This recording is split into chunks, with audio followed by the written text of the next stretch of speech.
ነገሮችን ሁሉ የያዘ ክፉ መንፈስ አለ። ብዙ መሄድና መንቀሳቀስ እየፈለግ ወደ ኋላ ያስቀረህ መንፈስ አለ። እግዚአብሔር ለትልቅ ዓላማ ይፈልግሃል። ለትልቅ ክብር ነው የሚፈልግህ። አንተ ውስጥ ያለው ኃይልና አንተ ያለህበት ቦታ አንድ አይነት አለ። ትልቅ ጥሪ ነው ላይ ያለው። በመንፈሴ እንዲያ ያለ የነቢያት አገልግሎት ስታገለግል ነው ማየህ።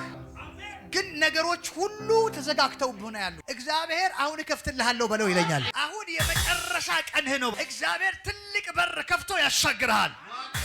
ክፉ ሰዎች ከተውሃል። ነገሮችክ ወደፊት እንዳይሄዱ ያደረጉህ ክፉ ሰዎች ናቸው። አብረህ እየሄድክ ድንገት ሽላሉ ነገሮችህን ሊይዙ የሚፈልጉ ናቸው። አሁንም ተጠንቀቅ። እግዚአብሔር አንተን ለትልቅ ዓላማ ነው የሚፈልግ። መንገድህን ብቻ ይዘህ ሂድ። አንድ ሚስጥር ልንገርህ፣ ለሚዲያ ስለማይሆን እና አንድ ሰው ልንገርህ። ያ ሰው ከሰማ ደግሞ ጥሩ ስላልሆነ